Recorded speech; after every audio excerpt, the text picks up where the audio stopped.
Hold up, I actually just found an even bigger bull. Now that one there is like a 350 plus. That is a great looking bull. Now the bull that we were just looking at was over there. He was on the opposite side of the river. That's how I know this is a totally different bull. He's broadside at 230 right there, and we're gonna take the shot. Welcome back to Call of the Wild. I thought I would show you guys what we've been doing as far as what our progress is like on Layton Lakes here. We've been taking down a bunch of big bucks and even the medium-sized bucks. Some of the herds have multiple bucks in them, and I'm always taking down the biggest buck and then the second biggest buck. And the third buck we're gonna leave until the next time. I don't think that's the thing. I think what happened is once you take down so many bucks or so many animals in a certain area, if you don't give the game enough time to regenerate new ones, basically you're gonna have nothing left. So in that case, we pretty much hit rock bottom. So we had to give a couple days for the bucks to return, and it's been a few days now, and well, we got our first decent buck down. So we'll pick up our buck, nice hard shot, 162 yards out and a 212 gold. Now one thing that I have been doing after taking down so many bucks is now we're basically only taking down one max weight buck, or one of the biggest bucks that's going to be in the herd. Instead of taking down for sure 2, sometimes 3, I'm only taking down 1 because we've taken down so many bucks that I feel like it's probably going to be better if we slow down a little bit and just take down the biggest bucks. And then in a situation like this where we really don't have any big bucks, we're going to try and pick out the biggest one that's going to be close to 170 plus, and we'll definitely take him down. But that's it. We don't want to take any more down for the time being because it took so long for us to be able to finally get back some decent bucks again. It took a few days of basically not hunting at all for them to start coming back. But I mean, this is not a bad looking buck, and he in fact is going to break 170, so that's what we want. We're looking for that 170 plus on the whitetail bucks there. Now when I'm saying not hunting them at all, I'm not saying I wasn't hunting whitetails, I just wasn't hunting these zones for a couple days. I've been finding new zones and hunting those zones, while I was giving these zones time to replenish. Again, it looks like we're looking at another 170 plus whitetail buck right there. I was here yesterday and there was a 215 that we took down right here, and this spot's actually kind of a cool new spot that I just found recently. It is right here by the crossing north of High Lake. Normally I have elk over here, but I never have whitetail in this area, so it's kind of new to me. But then again, I usually have whitetail here at the Twin Lakes, and I haven't had any here in quite some time, so maybe they're actually moving over to this location. But since we have a 170 out here, we're gonna take him down.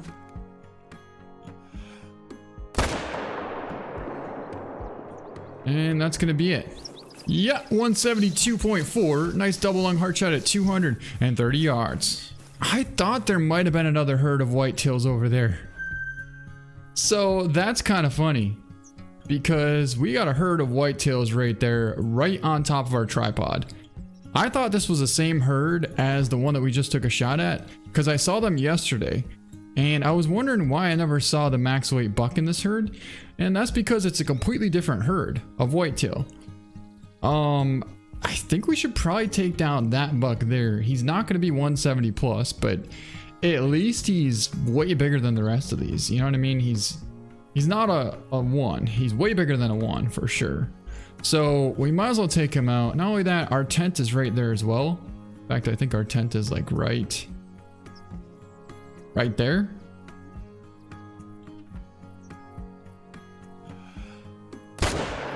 So yeah, we might as well take him out. There they go, right on top of us. We literally have a zone right next to our tent here. So yeah, he's nowhere near 170, but like I said, he is the biggest one. So in that case, we might as well attempt to take him down. I was over here the other day and we took down a max weight buck, so I'm hoping that something decent comes back in this area here. There's a chance we might get something decent. It's just a matter of when.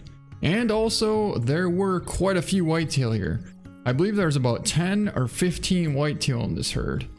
The bad part is I really don't have any way of getting over there. We have to go all the way around 350 yards that way, circle around this mountain here, and then kind of swing it around the top.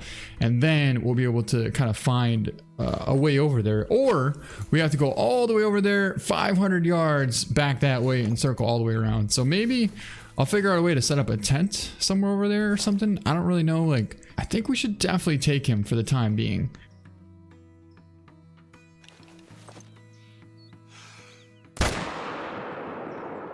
Okay, watch closely now. Yeah, we definitely got the biggest buck. That's what we're looking for, 170 plus, and we got a 172.3. I was just about to give up on this spot here because every time I come to it, we only have 3 does. But I thought there's a chance something else might come back here eventually. And sure enough, we got a beautiful whitetail buck. He's about 300 yards out and he's all alone. He's the only buck in this area. Let's take him down. All right, so that's him right there. But he's got a pretty good rack on him. Let's pick him up, and that's going to be a 210.5. Here's another one of those spots where I've only had small bucks here. In fact, the biggest one we had was like a 170, and now we came back a couple days later and we got a 230 plus buck out there. That's a beautiful whitetail buck. He's pretty broadside. And I think we might take him from right here, because if we get any closer, we're not going to have the greatest angle.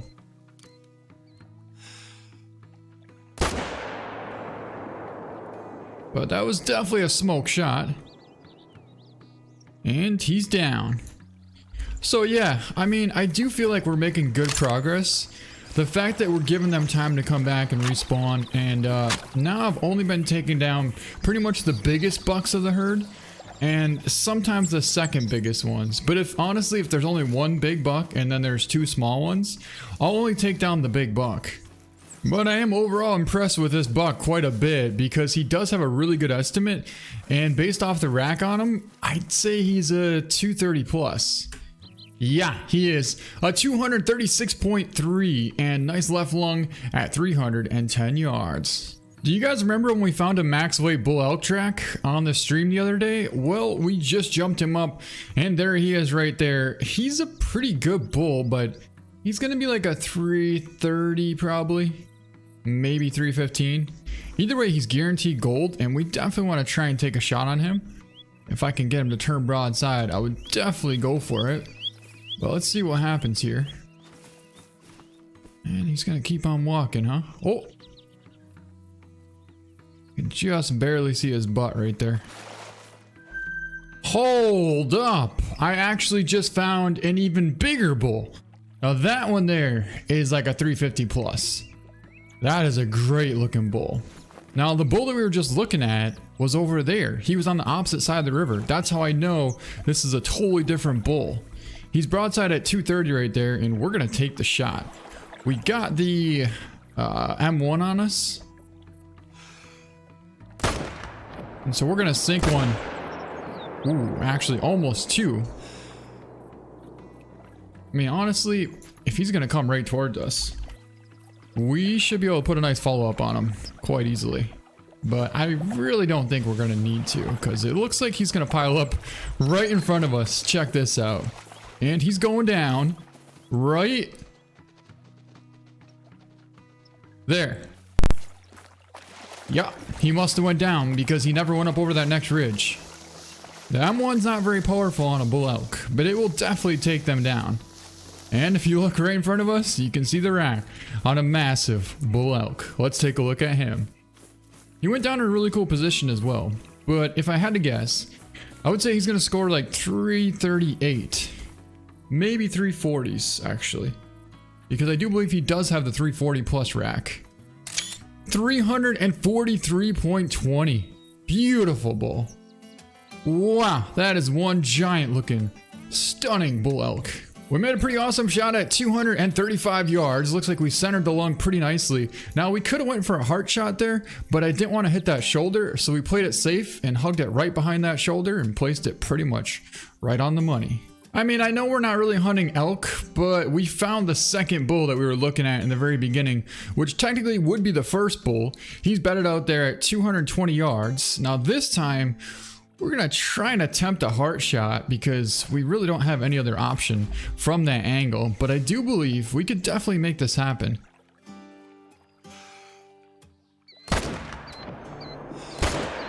Well, the first shot did not catch heart, but it hit something solid. Well, let's find out how we did. Ooh, okay, well, we are not getting full score on this bull. I'm gonna tell you that right now.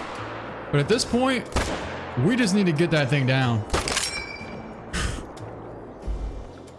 And here he is down right here. He's got a good rack, but he's not going to be anywhere near as big as our last bull. He's probably going to be like a 315 or 320s. Maybe 325. Yeah, 320.5. And let's take a look at that first shot, guys. You gotta be kidding me. Come on. Are you freaking kidding me right now? That's a heart shot. It's literally centered right through the heart. 217 yards out, and it went right through the heart, but it didn't count. Are you seeing this? Like, we're using a 30-06 to the heart on a bull elk at 217 yards, and we didn't get penetration. And if you look at our second shot here, it looks like we kind of got robbed as well. We took a quick follow-up, and it looks like we would have hit right behind that front shoulder. Potentially we could have nicked the shoulder, but it definitely would have hit that lung if we got any penetration. And as you can see, it shows that the bullet didn't even make it there. Nonetheless, we still did get him, and he was a max weight bull, so I'm super happy about that. Now, I think it's really important as far as once you start losing animals at your zone, for instance, say you had a couple of good bucks there, and then you keep coming back to that spot and you only have like, I don't know, 2 does or maybe 1 very, very small buck, to kind of continue on and looking for a new zone in that area. Because eventually you're going to find a spot that's even better than the last one. And in this case here, we're about 200 yards away from where we just took down both those bull elk. In fact, we took down the biggest one there and the second one right here. And we're way on the north end up here, and I just located, well, actually I found a couple of tracks from some bucks, and I tracked them this direction. And I found a doe, and then all of a sudden I looked over here, and there's actually 3 not bad looking bucks. I mean, that buck there is not bad as well. He's like a 150, 160, so not quite big enough for what we're looking for, but that buck there is definitely a solid buck. So we're going to take him down at about 190, and then we're going to come back here in a little bit, and we're going to set up a tent in this location.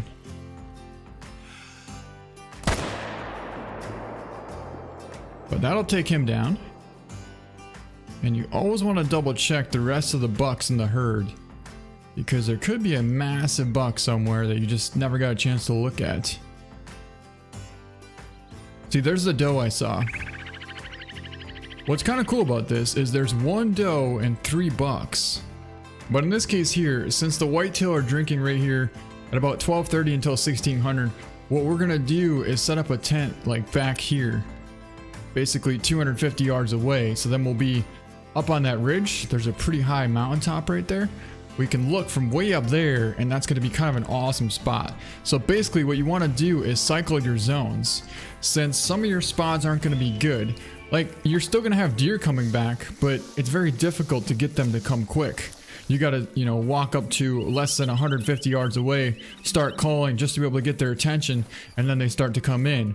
Whereas this spot here, you can see from 300 yards away. You don't have to call. You can already see what's there and know what to take.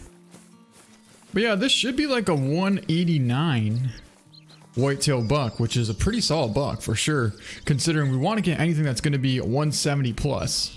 So here he is, and 186, pretty close to 189, and got a nice double lung shot on him at 190. He does have a cool rack. I like this rack a lot because to me it's very realistic for like a super wide 8 or 9 point. The only problem is we don't have any more tents available for this map. So that means we basically have to go to our least favorite spot and pull a tent from it, which in this case here, I have a tent here and I don't believe there's any zones here. I do want to check it one more time just to make sure, because there easily could be a whitetail zone here somewhere.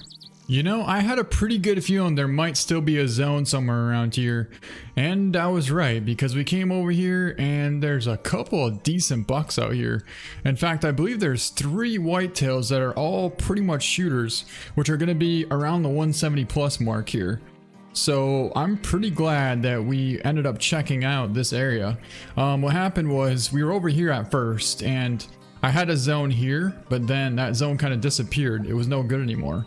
I kept coming back and there's no animals. So then today we basically ran around this whole back side here, got to this point, and we located them right over here. So now we set up a tent here, and now we got all 3 of these bucks coming in, which is a pretty good sign. 3 bucks and 1 doe is a really good ratio. But in this case here, I do believe we only want to take down 1 for now. I think we'll take down that one there. It's probably going to be the biggest one, about 80 yards out. We got a doe right on top of us here, but not too interested in her. I mean, we definitely want him too, but we don't need to take him down right now. All right, we got him right there at about 80 yards out from us. He's still in a little bit of grass, but that's pretty cool. We got 3 nice whitetails right here. And he's coming in really cool. He's actually going to come into bow range. You know what? He's only 40 yards away, guys. We're going to take him down with the bow. I mean, there's no way we're not going to use the bow in this situation here. Check this out. He's going to walk right past us. Stop about 40 yards out. And we're going to hold on the heart and let one fly. And he's down. So yeah, the rest of these bucks, they'll still be here next time when we come back. So we'll kind of keep them around. That way when we cycle through here next time, there's a good chance the buck that we just took down is going to respawn. And if he doesn't, then we're going to be able to take down one of these other bucks. And we'll still have plenty of time for the next respawn to happen. But yeah, here's our buck. Let's take a look at him. And 174.5. Not bad.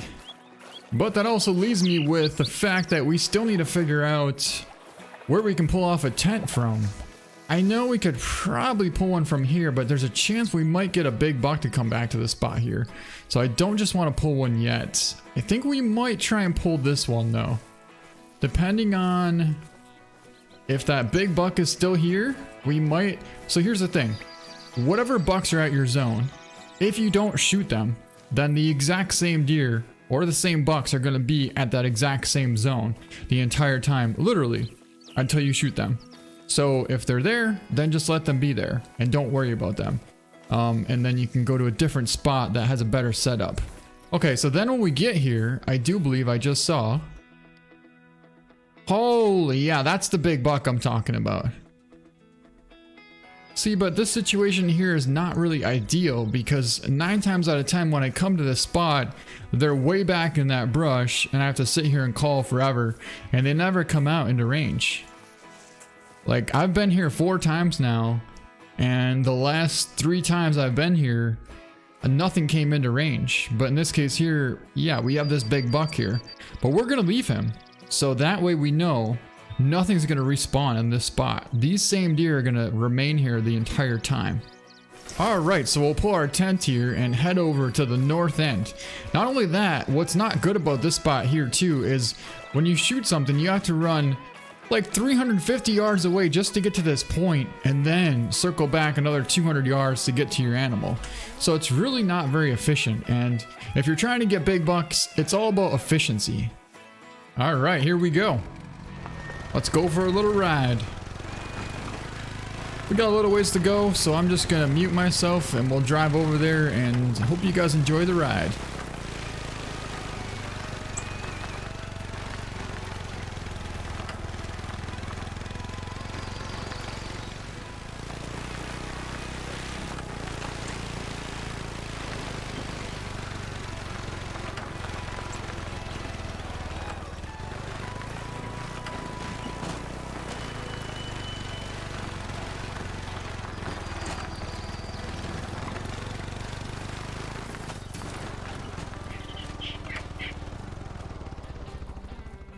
Alright, here we are. We're sitting here at about 250 yards away from where the whitetail should be at very soon.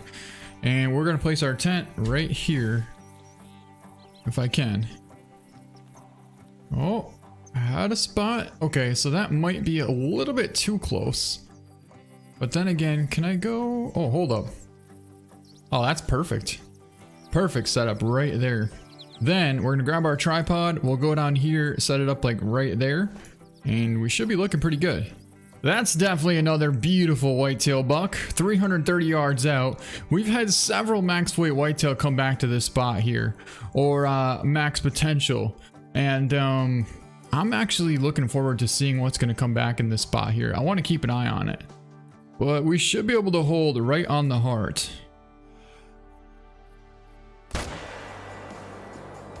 Yeah, just like that. But yeah, here's our whitetail, 222.9, kind of a cool score. Took him at 330 yards, busted through the shoulder blade and got double lung. Perfect shot and a beautiful whitetail buck. And that's pretty much going to wrap up this hunt. I hope you guys understand kind of how I hunt for the great one. Basically, in the beginning, I take down at least 2, sometimes 3 whitetail. But as time goes on, you start getting tons of bucks down. I like to slow down a little bit and take it down to 1, maybe 2 bucks sometimes, depending on how big the herd is. But anyways, just keep doing that over and over, repeat. And yeah, you got a pretty good shot at getting the great one. But that's going to be it. Hope you guys enjoyed this video. Thank you so much for watching, and we'll see you next time.